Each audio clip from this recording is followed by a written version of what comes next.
नमस्कार बच्चों, कैसे हैं भाई आप सब। आशा करता हूं कि आप सब स्वस्थ होंगे, मस्त होंगे और अपनी अपनी स्टडीज़ में व्यस्त होंगे। सब कुछ ठीक ठाक चल रहा होगा।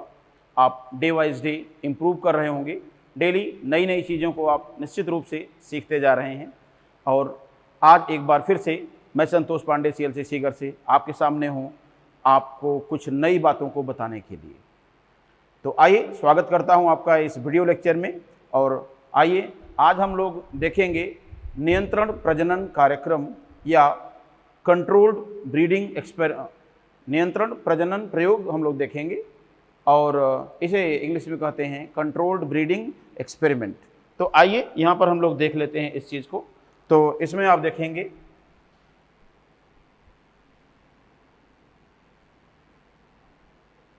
नियंत्रित कर लेंगे, नियंत्रित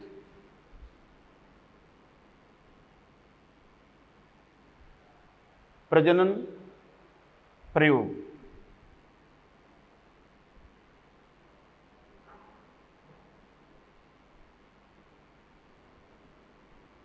या इसे हम लोग कहेंगे कंट्रोल्ड ब्रीडिंग एक्सपेरिमेंट।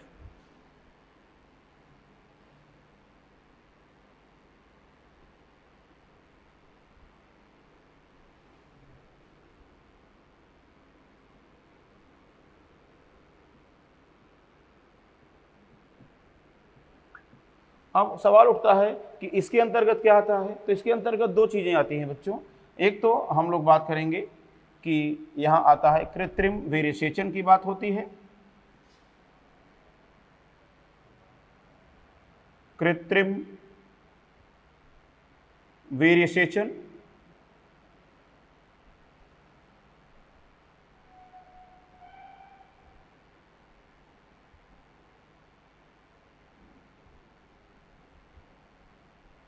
इस तरह से बात करेंगे हम लोग। और एक्चुअली इस तरह से सेचन लिखेंगे, यहाँ पर देखें कृत्रिम वीर्य सेचन, ठीक है ना।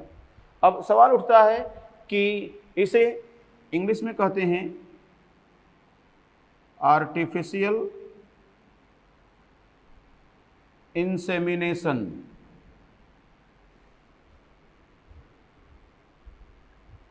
या इसी को कहते हैं AI। याद रखेंगे, ये चीज़ करके पूछा जाता है, समझ रहे हैं ना। इसको डायरेक्ट दे करके AI क्या है इसको करके पूछ लेगा। तो एक तो ये हो जाएगा। और दूसरा हम लोग देखेंगे कि यहाँ पर होता है बहु अंडोत्सर्ग भ्रूण अंतरण तकनीक, ठीक है ना। इसे क्या कहेंगे, बहु अंडोत्सर्ग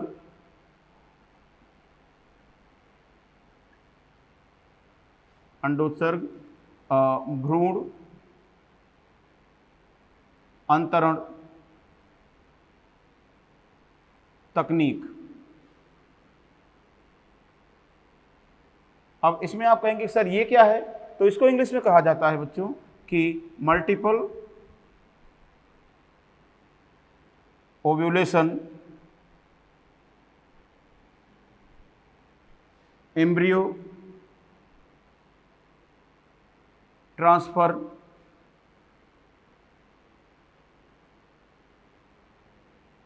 टेक्नोलॉजी, या इसी को कहते हैं MOET। ये भी बहुत इंपॉर्टेंट टॉपिक हो जाता है, मोएट, ठीक है ना। तो ये दो चीज़ें हैं, इन दोनों चीज़ों को हमें डिस्कस करना है। क्लियर। आइए डिस्कस करते हैं। सबसे पहले यहाँ कृत्रिम वीर्यसेचन की बात कर लेते हैं। तो आप कहेंगे, ध्यान दें इसमें क्या क्या होता है कि यह निम्न चरणों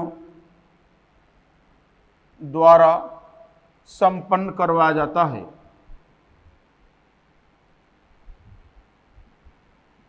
संपन्न करवाया जाता है।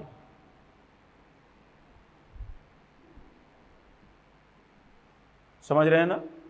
तो यहाँ पर आप ध्यान दीजिए, ये बात हो गई। कुल मिलाकर के इसमें हम लोग देखें कि कौन कौन से स्टेप होंगे, तो आइए देख लेते हैं। ये स्टेप कुछ इस तरह से हो जाएंगे जी। कैसे? तो इसमें एक अच्छे नस्ल के श्रेष्ठ नर से आर्टिफिशियल तरीके से, कृत्रिम तरीके से उसके वीर्य को प्राप्त किया जाता है। तो आप कहेंगे अच्छी नस्ल के श्रेष्ठ नर से कृत्रिम विधि द्वारा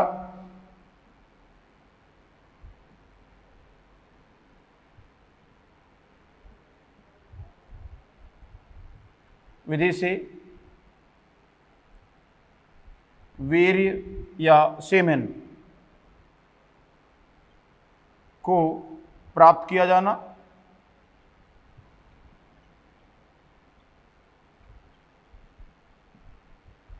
अब सवाल उठता है, यहां पर आप देखेंगे और इसके बाद क्या होगा, तो आप कहेंगे दूसरा स्टेप, इस वीर्य का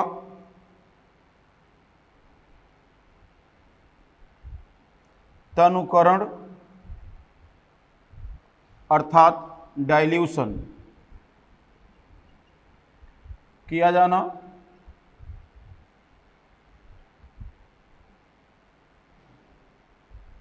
डाइल्यूशन किया जाना।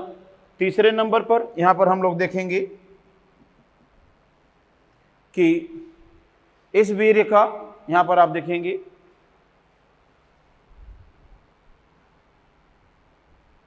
इस वीर्य को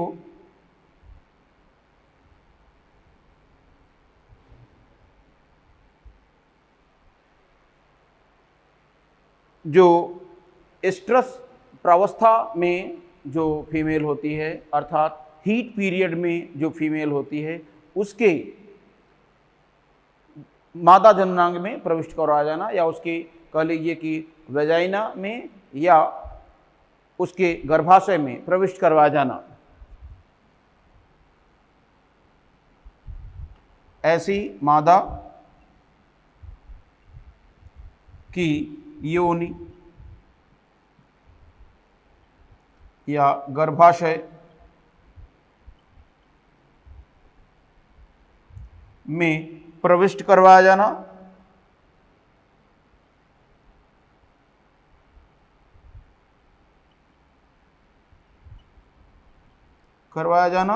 जो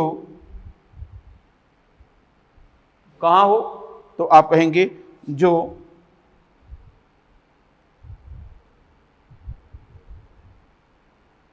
मध्य चक्र के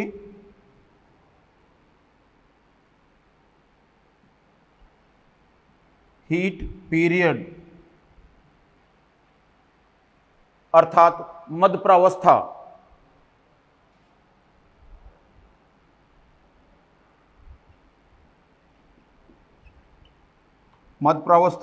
या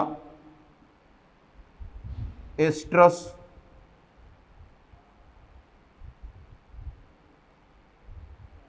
फेज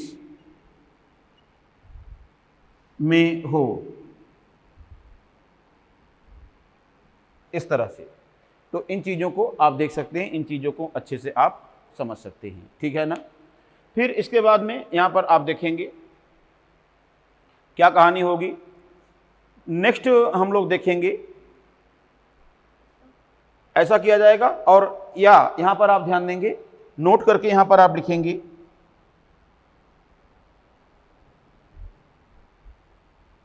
इस वीर्य को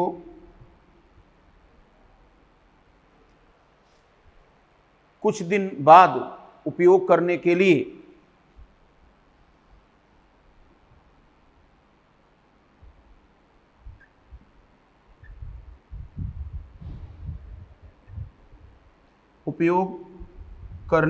हेतु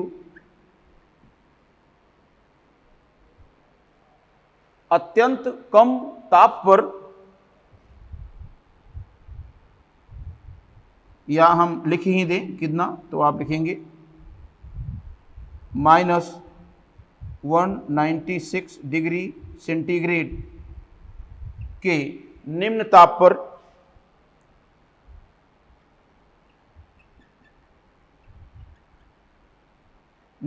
पर लिक्विड नाइट्रोजन में या तरल नाइट्रोजन में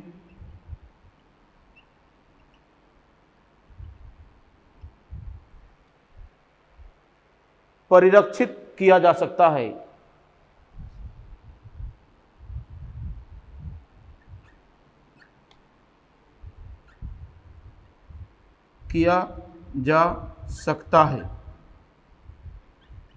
अब सवाल उठता है कि ऐसी विधि को क्या कहेंगे? इस तरह से अत्यंत कम ताप पर किसी सेल को या किसी जीवधारी को परिरक्षित करने की विधि को क्या कहते हैं? इस विधि को क्रायो प्रिजर्वेशन कहते हैं। क्या कहते हैं? क्रायो प्रिजर्वेशन कहा जाता है। तो इसके लिए आप देखेंगे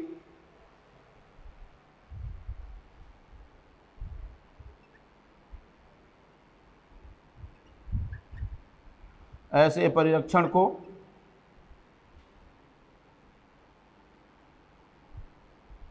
शीत ताप परिरक्षण या क्रायो प्रिजर्वेशन कहते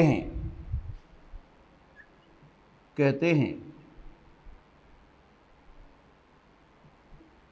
इस तरह से आप देख पाएंगे इन चीज़ों को और इस तरह से आप समझ पाएंगे किसको? आर्टिफिशियल इंसेमिनेशन को। ठीक है ना? अब सवाल उठता है कि इसका महत्व क्या होगा? तो महत्व की बात आइए कर लेते हैं, यहीं पर थोड़ा सा स्पेस मैनेज करेंगे और इसका इम्पोर्टेंस यहीं पर समझने की कोशिश करेंगे।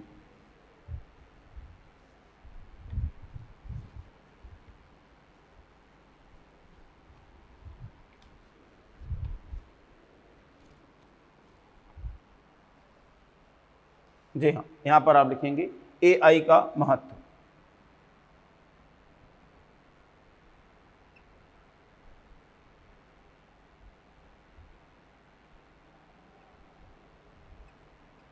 क्या महत्व है जी?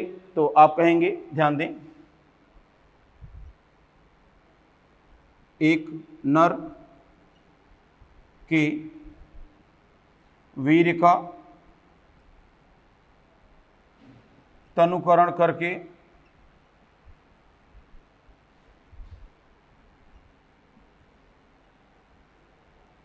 कई मादाओं का वीर्यसेचन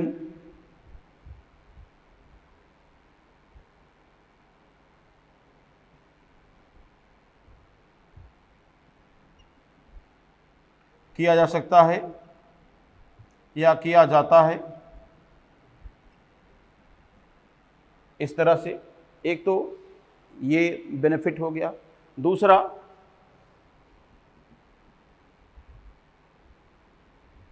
सेमेन को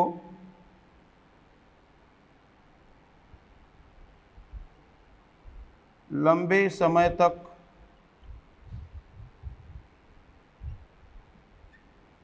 के लिए क्रायो प्रिजर्वेशन द्वारा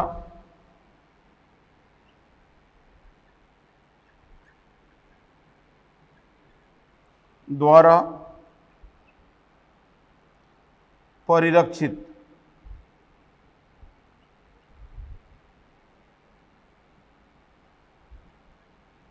किया जाता है। और तीसरी कंडीशन आप ध्यान दें,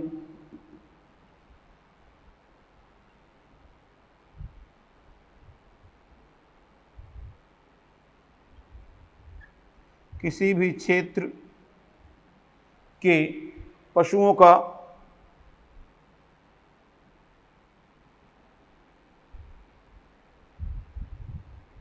नस्ल सुधार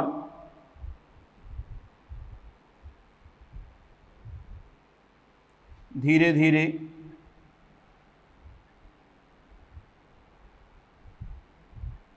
हो सकता है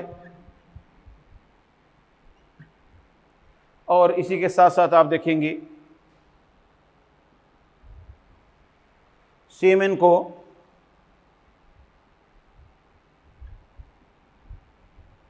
आसानी से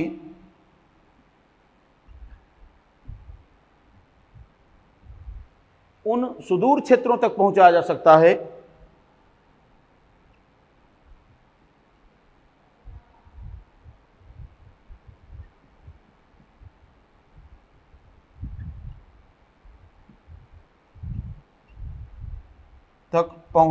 सकता है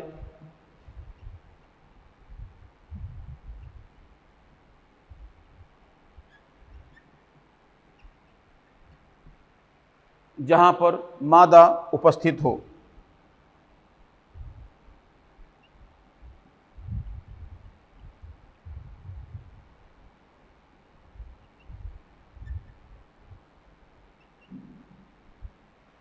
तो ये कहानी है AI की या आर्टिफिशियल इंसेमिनेशन की। क्लियर है ना? अब इसके बाद हम लोग देखेंगे बहु अंडोत्सर्ग भ्रूण अंतरण तकनीक या multiple ovulation embryo transfer technology. ठीक है ना? आइए हम लोग इसकी बात कर लेते हैं। तो थोड़ा सा स्पेस मैनेज करेंगे हम लोग इधर, और इसके बाद इस चीज़ को देखेंगे।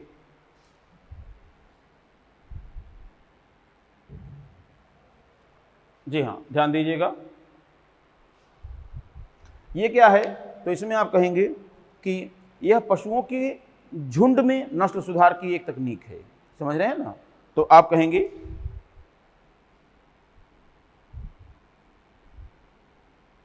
यह पशुओं के झुंड या समूह में नस्ल सुधार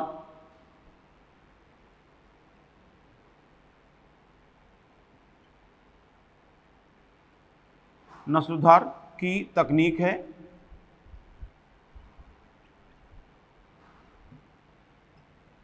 अब खास बात क्या है इसमें? जिसमें बहुत तेजी से इनका नस्ल सुधार किया जा सकता है, या जो कम समय में ही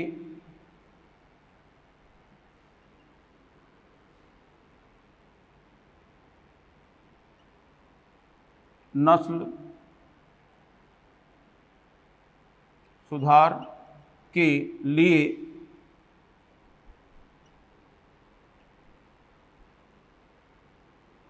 उपयोग की जाती है।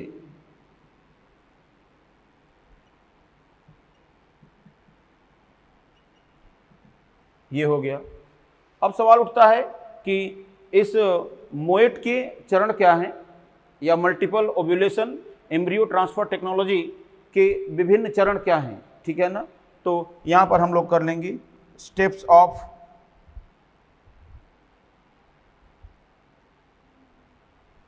मोएट। कौन कौन से स्टेप्स इसमें आते हैं, अब उनकी बात हम लोग करने की कोशिश करेंगे यहां पर। तो आइए देखते हैं।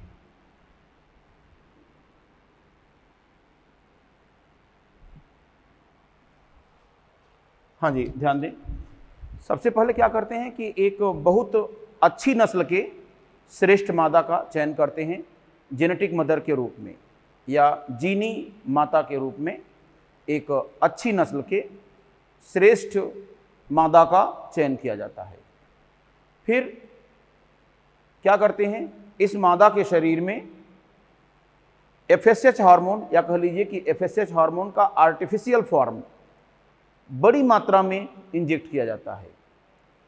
तो अब FSH हार्मोन की अधिक मात्रा उसके शरीर में प्रविष्ट करवाई गई, तो इसका नतीजा ये होता है कि उसके अंडाशयों में जहाँ पर एक ओवेरियन फॉलिकल का विकास होता था हर रज चक्र के समय, तथा एक ओवम मुक्त होती थी, वहाँ पर अब एक साथ 6 से 8 ओवेरियन फॉलिकल ग्रो करेंगे, और एक साथ 6 से 8 अंडों का अंडोत्सर्ग किया जाएगा उसमें।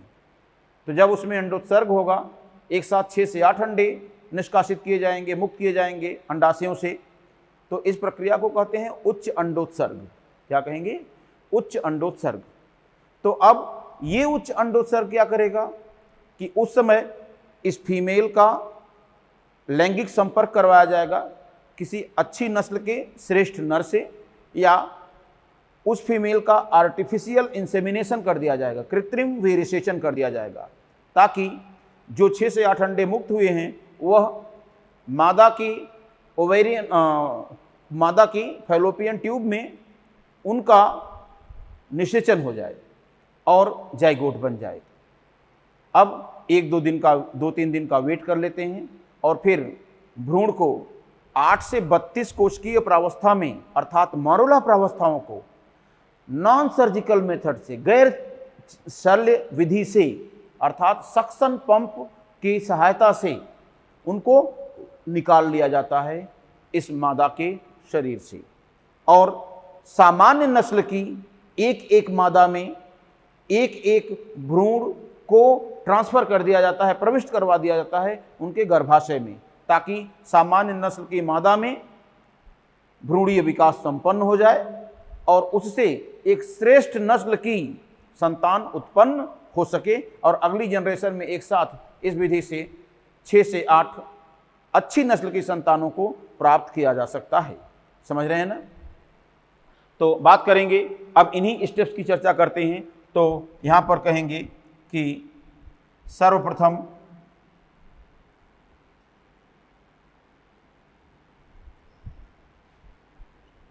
एक अच्छी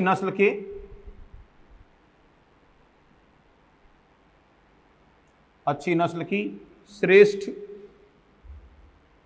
मादा का जीनी माता के रूप में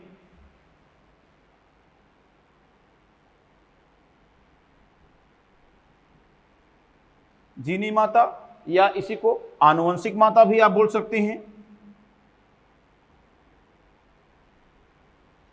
आनुवंशिक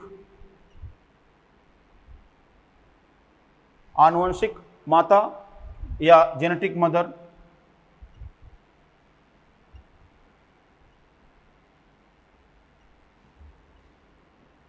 के रूप में चयन। फिर दूसरा स्टेप क्या हो जाएगा, आइए देखते हैं। यहाँ पर आप बात करेंगे कि इस मादा के शरीर में FSH हार्मोन के कृत्रिम रूप की अधिक मात्रा में प्रविष्ट करवाया जाना। इस मादा के शरीर में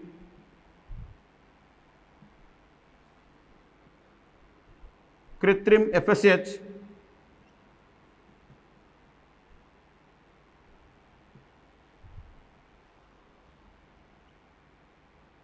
को अधिक मात्रा में प्रविष्ट करवाना या प्रविष्ट करवाकर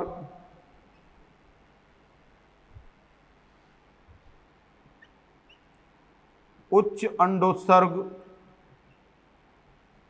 अंडोत्सर्ग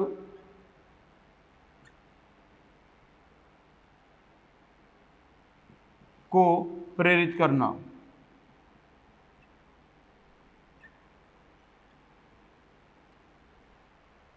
समझ रहे हैं? ये कहानी हो जाएगी।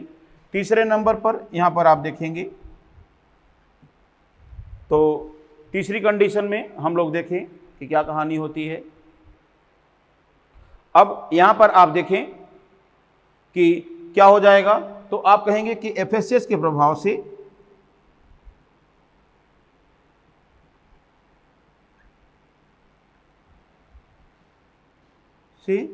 मादा के अंडाशयों से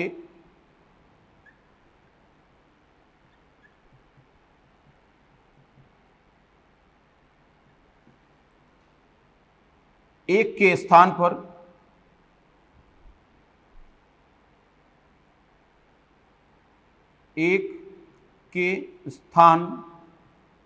पर कितने? 6 से 8,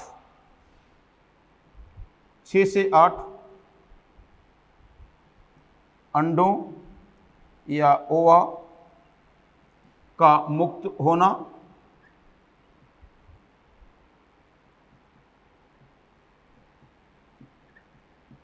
जिसे उच्च अंडोत्सर्ग कहते हैं।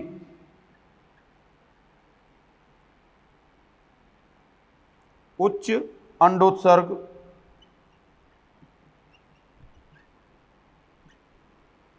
या सुपर ओव्यूलेशन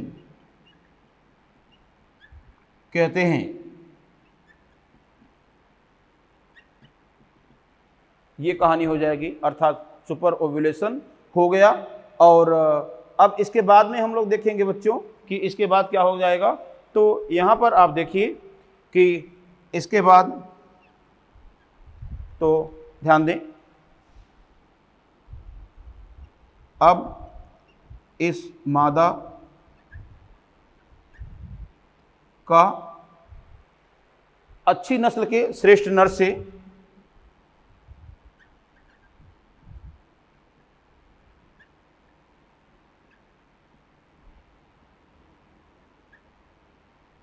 श्रेष्ठ नर से लैंगिक संपर्क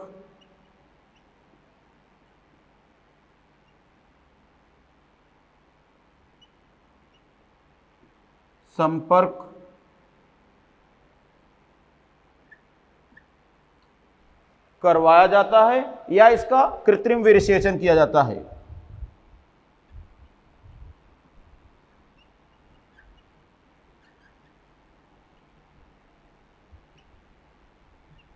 या इसका कृत्रिम, या इसका हम बात करें AI किया जाता है।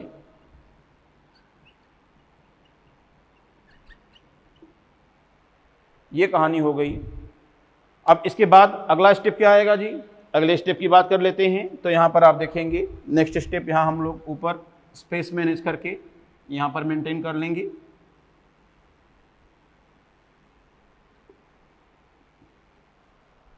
जी हाँ, यहाँ पर हम लोग देखेंगे कि अगला स्टेप क्या होगा। निषेचन के पश्चात, जब ये इस प्रक्रिया के द्वारा अंडों का निषेचन हो जाएगा, तो निषेचन के पश्चात भ्रूण को 8 से 32 कोशिकीय प्रावस्था में, तो आप देखेंगे निषेचन के बाद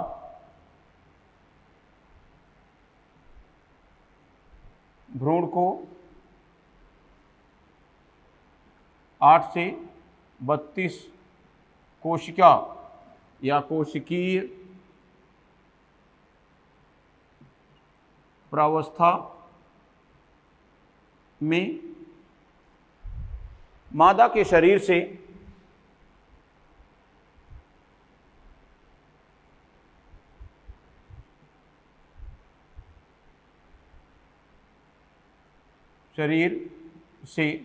गैर शल्य विधि से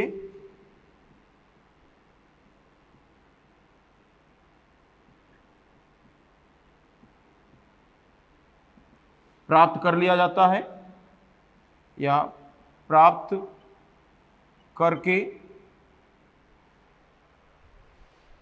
अन्य सामान्य नस्ल की मादाओं के गर्भाशय में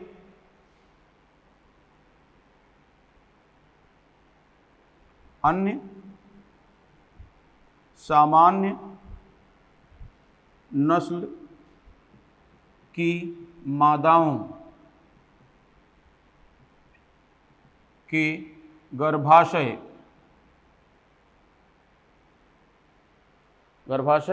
में प्रविष्ट करवा दिया जाता है।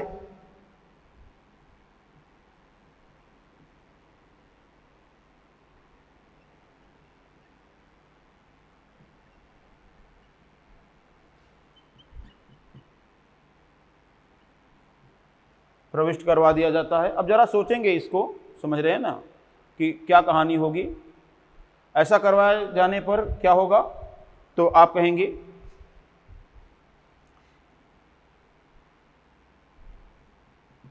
अतः इन मादाओं को धाय माता या सरोगेट मदर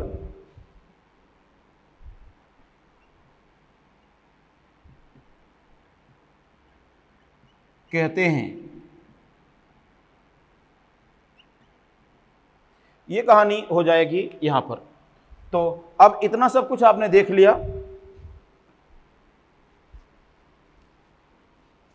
इसके बाद में आगे आप लिखेंगे एक पॉइंट और कि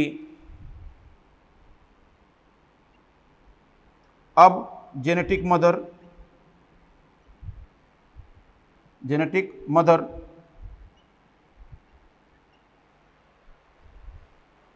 अगले चक्र के सुपर ओव्यूलेशन के लिए तैयार हो जाती है।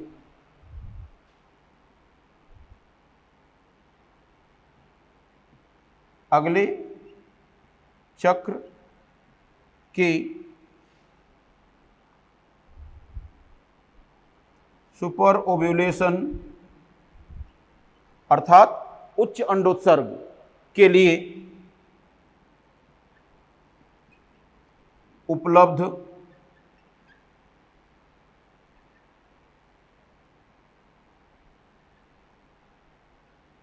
रहती है। ये कहानी यहां पर आप देख सकते हैं इस तरह से मोएट के लिए। और एक लास्ट पॉइंट इसमें और देख सकते हैं नोट करके, आप कहेंगे इस तकनीक का प्रयोग किस में प्रदर्शित किया जा सकता है, तो आप कहेंगे इस तकनीक का प्रदर्शन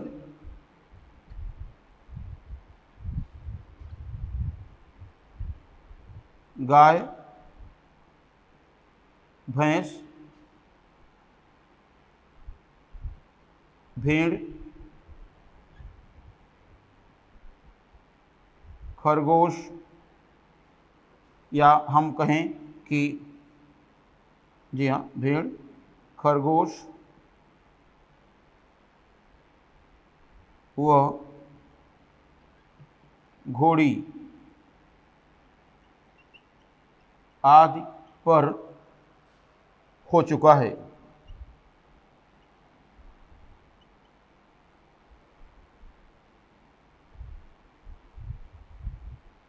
तो ये कहानी यहाँ पर देख पाएंगे आप, ये कहानी आप यहाँ से समझ पाएंगे। क्लियर है ना। तो इस तरह से हम लोगों ने देख लिया है कि आर्टिफिशियल इंसेमिनेशन और मोएट तकनीक, ये दोनों ही कंट्रोल्ड ब्रीडिंग एक्सपेरिमेंट के अंतर्गत आते हैं। दोनों की चर्चा कंट्रोल्ड ब्रीडिंग एक्सपेरिमेंट में की जाती है। क्लियर है। तो चलिए अब अगले टॉपिक की ओर चलते हैं। थोड़ी सी चर्चा कर लेते हैं हम लोग इस विषय पर कि इस एनिमल ब्रीडिंग की आखिर आवश्यकता क्यों थी। ठीक है। तो यहाँ पर आप देखेंगे कि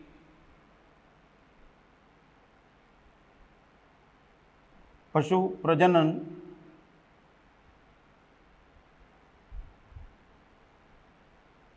का महत्व।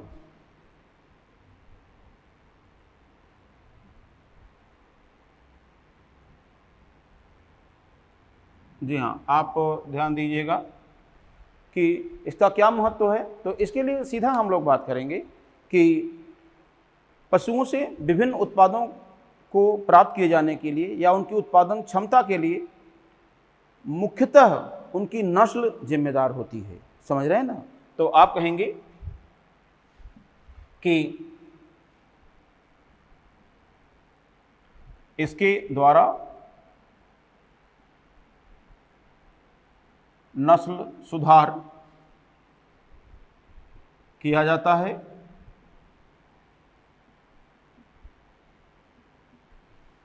क्योंकि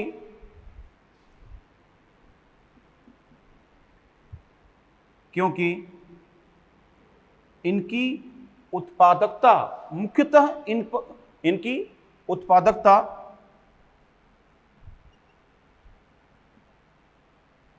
प्राथमिक रूप से इनके नस्ल पर निर्भर करती है।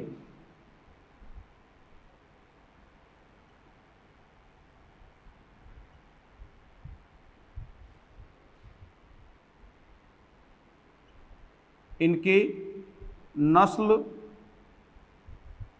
पर निर्भर करती है।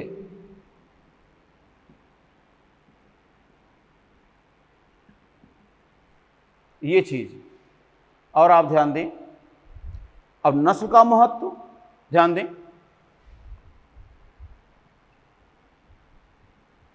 नस्ल का महत्व इस बात से समझ सकते हैं या समझा जा सकता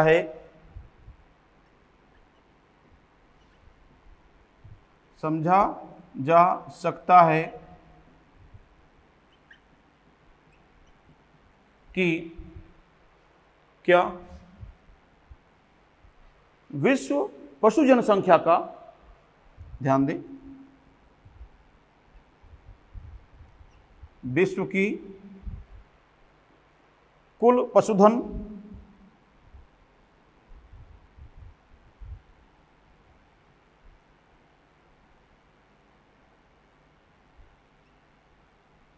का 70% हिस्सा, जी हाँ 70% भाग भारत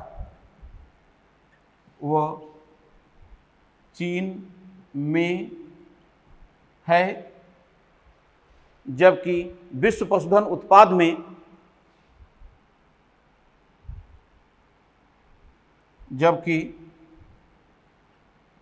विश्व पशुधन उत्पाद में इन देशों का योगदान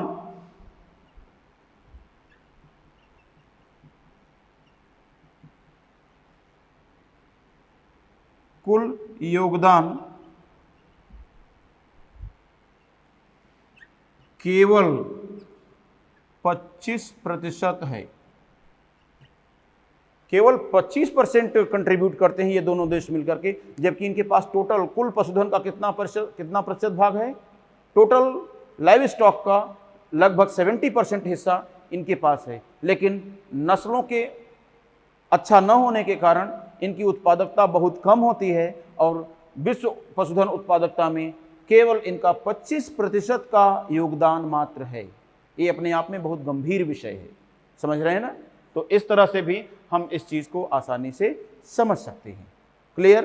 अब आइए देखते हैं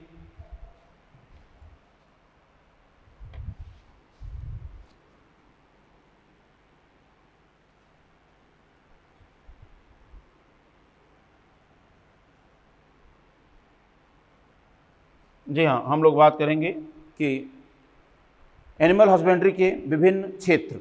आइए देखते हैं।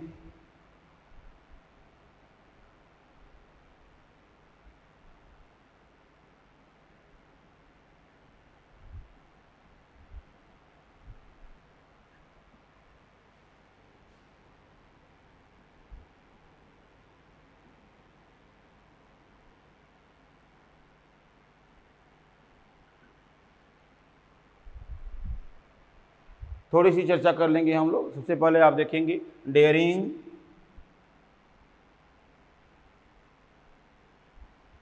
या डेयरी उद्योग, या हम बात कर सकते हैं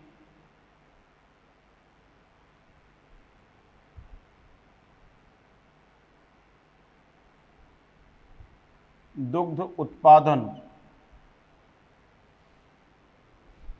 वाले पशुओं का पालन।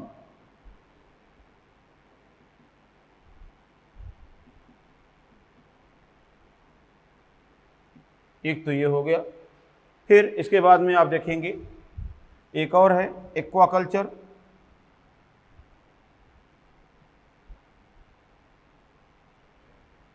एक्वाकल्चर या इसे कहते हैं जी जल संवर्धन।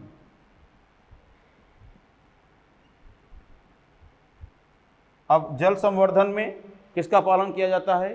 तो आप कहेंगे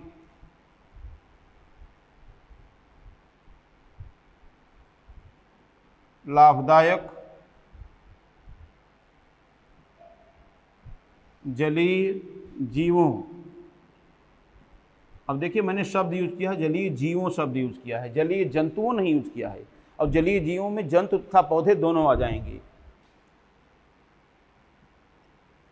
जंतु व पादप का पालन, संग्रह या पकड़ा जाना कर लेंगे यहाँ पर, पालन, पकड़ना, विक्रय,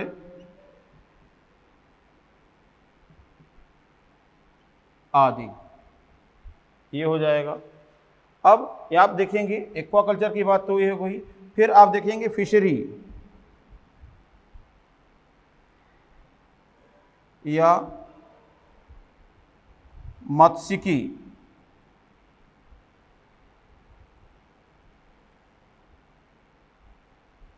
जी हाँ, दोनों शब्द एक ही हैं, इंग्लिश में फिशरी कहते हैं और हिंदी में मत्स्यिकी कहते हैं।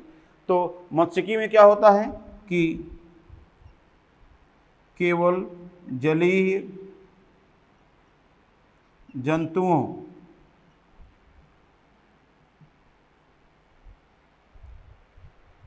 केवल जलीय जंतुओं अर्थात यहाँ पर आप देखेंगे मछली, मोलस्क,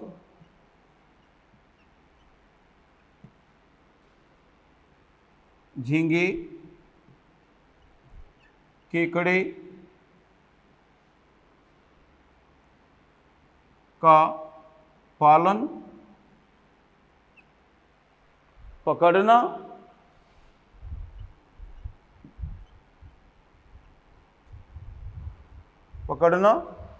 फिर इसी के साथ साथ देखेंगे संसाधन,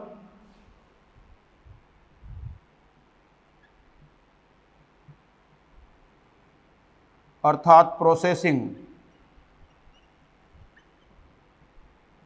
व विक्रय, ये चीज आ जाएगा किसमें, फिशरी में। और फिर इसके बाद में आप देखेंगे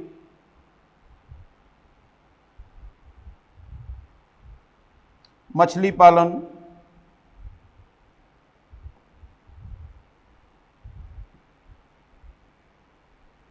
अर्थात पिसीकल्चर, देख रहे हैं ना, ये आ जाएगा। तो अब इसमें क्या आ जाएगा, तो आप कहेंगे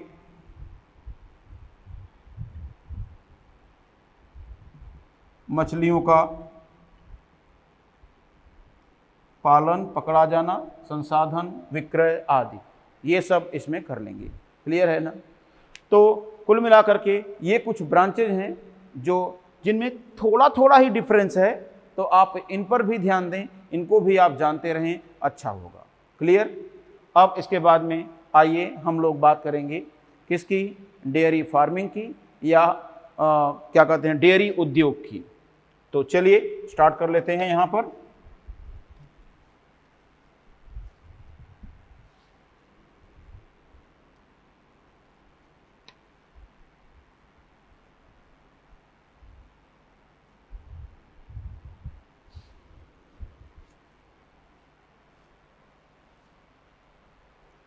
हाँ जी, हम लोग बात करेंगे डेयरी फार्मिंग की या डेयरी उद्योग की।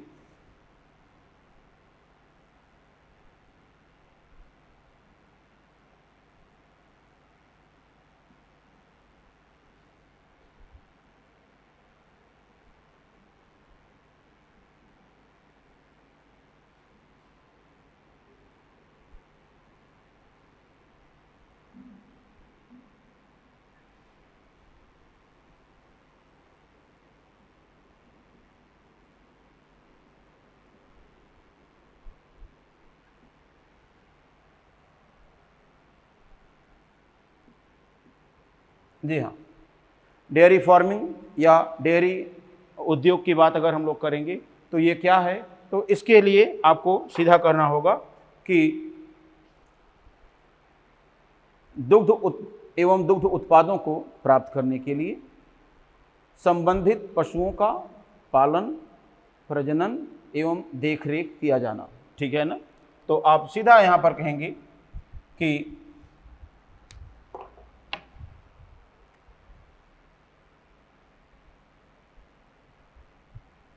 दुग्ध व इसके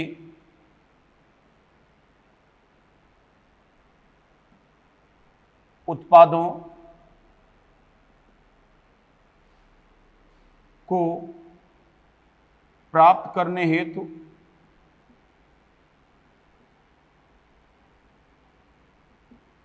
किसका पालन?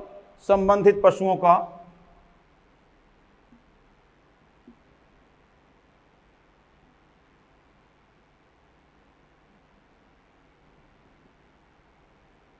अर्थात गाय, भैंस, बकरी, भेड़ का मुख्यतः गाय भैंस आती हैं। ये और ये बहुत कम डेयरिंग में शामिल होती हैं। डेयरी उद्योग के लिए ये सुटेबल नहीं है क्योंकि इनकी मिल्क उत्पादन क्षमता, दुग्ध उत्पादन क्षमता बहुत ही सीमित होती है। तो यहाँ पर देखेंगे गाय और भैंस मुख्य रूप से देखेंगे हम लोग, ठीक है ना, का पालन व प्रबंधन किया जाना, ये कहानी होगी। अब इस उत्पादन के अगर हम बात करें, इस डेयरी फार्मिंग के निम्नलिखित महत्वपूर्ण बिंदु होंगे। तो आप कहेंगे इसके मुख्य बिंदु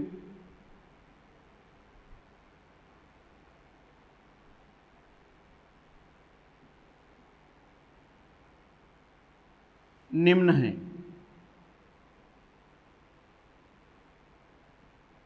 अब देखेंगे कि कौन कौन से हैं, तो आइए इस पर हम लोग चर्चा कर लेते हैं, क्या क्या इंपॉर्टेंट पॉइंट इसके हो जाएंगे। तो सिंपली यहां पर आप देखेंगे, पहला, सही नस्ल का चुनाव किया जाना या उचित नस्ल का चुनाव किया जाना, जो संबंधित क्षेत्र के लिए, संबंधित क्षेत्र के जलवायु के लिए अनुकूलित हो तथा रोगों के लिए प्रतिरोधक क्षमता से युक्त हो। तो आप लिखेंगे सही नस्ल का चयन, ध्यान दें कैसे, तो आप कहेंगे क्षेत्र विशेष के लिए अनुकूलन व रोग प्रतिरोधकता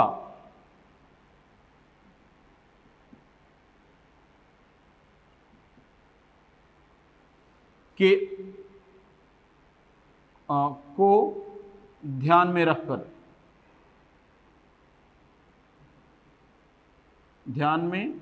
रखकर ये चीज़ आपको देखना पड़ेगा। अब ऐसा नहीं कि आपने विदेश से होल्स्टीन फ्रीजियन ले आए और यहाँ पर राजस्थान की गर्मी में उसको रख दिया, पता चला कि 1 महीने के अंदर वो गर्मी से परेशान होकर के मर गई।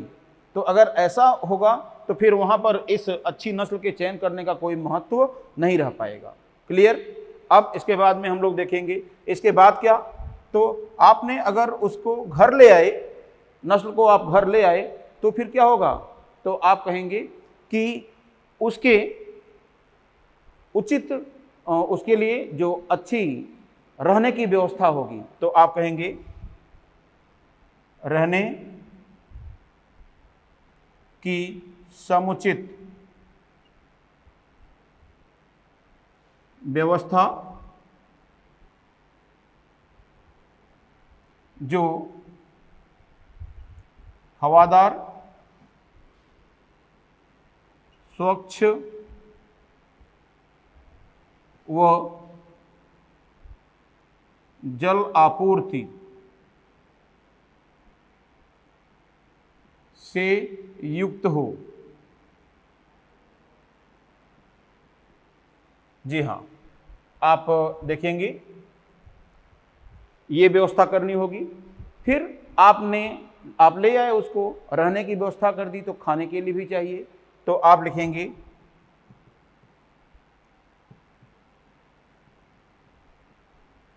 पोषण की उचित व्यवस्था। जी हाँ, पोषण की उचित व्यवस्था, अच्छी व्यवस्था होनी चाहिए पोषण के लिए। सवाल उठता है कि कैसे भाई, तो आप कहेंगे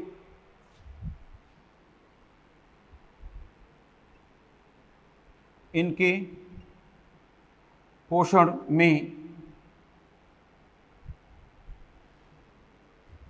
या भोजन कर लेंगे हम लोग, इनके भोजन में निम्न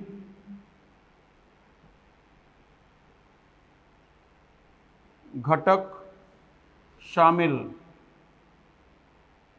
या कह लीजिए कि निम्न घटक उचित अनुपात में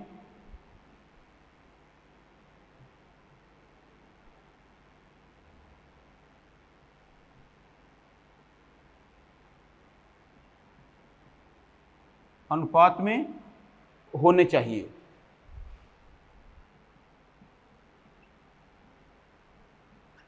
अब ये क्या होने चाहिए जी, तो ये होने चाहिए, आप ध्यान दें, रेशेदार सूखा चारा, या हम बात करेंगे सूखा चारा। इसमें क्या होगा,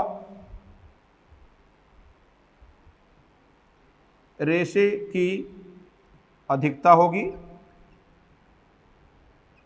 व पोषकों की कमी से युक्त, ये कंडीशन होगी सूखा चारा की। सूखा चारा में सूखी घास आ जाएगी, जैसे ज्वार एवं बाजरा जैसे जो क्रॉप होती हैं, फसलें होती हैं, उनके सूखे डंठल आ जाएंगे, पुआल आ जाएगा, गेहूं का भूसा वगैरह आ जाएगा, जैसे व्हीट स्ट्रॉ होता है ना, वो आ जाएगा। तो ये सब चीज़ें आ जाएंगी। सवाल उठता है कि क्यों, जब इसमें पोषक की कमी है तो फिर इसका महत्व क्या है, तो आप कहेंगे कि आहार नाल की सफाई के लिए वह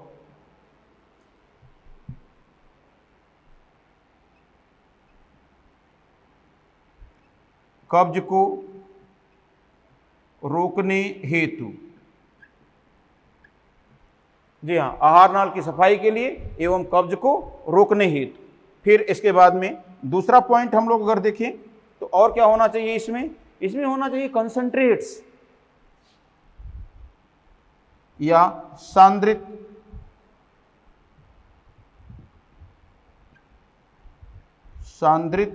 भोजन।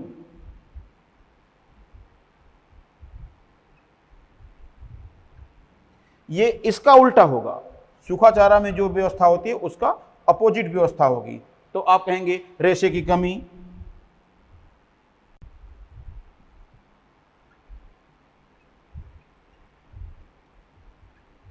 वह किससे युक्त, पोषक की अधिकता से युक्त।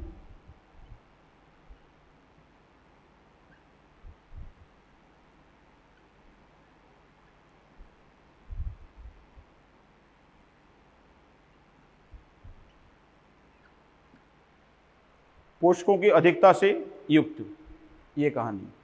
फिर इसके बाद में यहां पर हम लोग देखें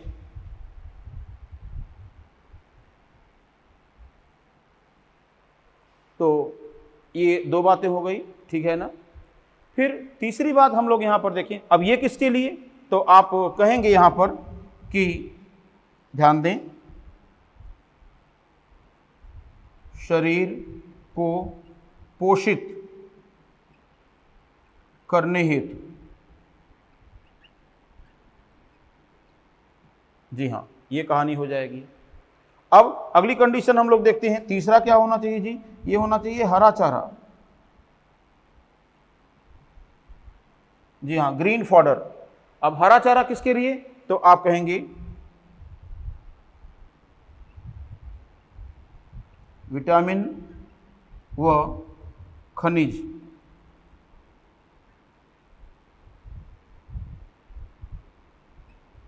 की आपूर्ति हेतु।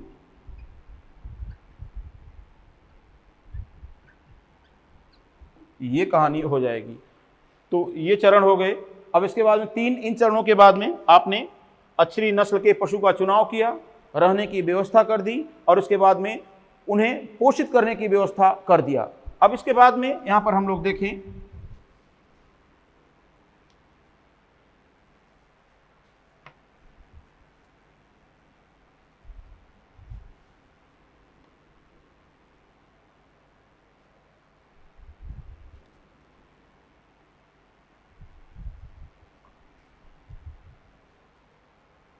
जी हाँ, चौथा जो बिंदु होगा हमारा वो होगा पशुओं की साफ सफाई या पशुओं की स्वच्छता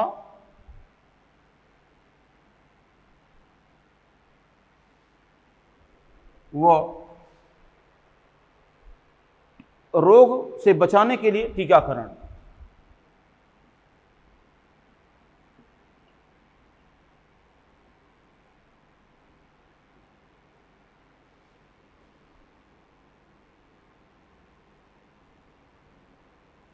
ये होना चाहिए। साथ साथ आप देखेंगे निश्चित अंतराल पर पशु चिकित्सक के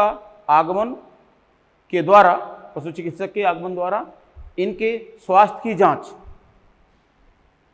तो आप कहेंगे निश्चित अंतरालों पर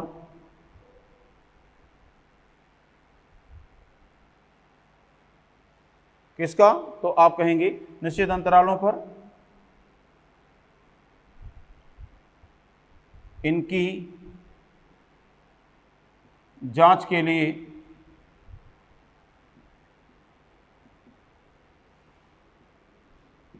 पशु चिकित्सक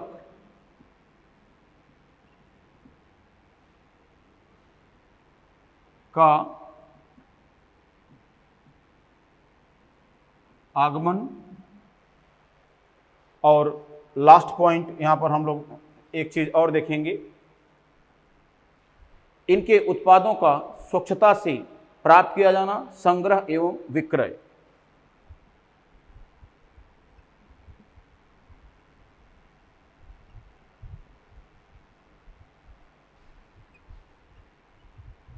स्वच्छता से प्राप्त किया जाना,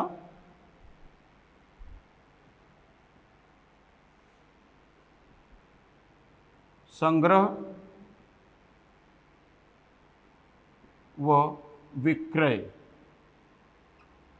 ये और लास्ट पॉइंट अब आएगा कि पशुओं के संबंध जो आंकड़े हैं विभिन्न, इनसे संबंधित विभिन्न आंकड़ों का सूचीबद्ध किया जाना। तो आप कहेंगे पशुओं से संबंधित आंकड़ों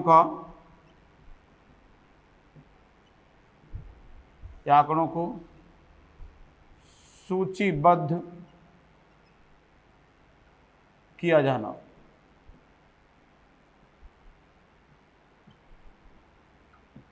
तो ये विभिन्न चरण हैं डेयरी फार्मिंग के लिए। ठीक है ना। अब आज की क्लास को लगभग 1 घंटे हो चुका है बच्चों। तो आज की क्लास को हम लोग यहाँ पर बाइंड अप करते हैं, रोकते हैं और मिलते हैं आपसे अगली क्लास में। तब तक के लिए जय हिंद, जय श्री।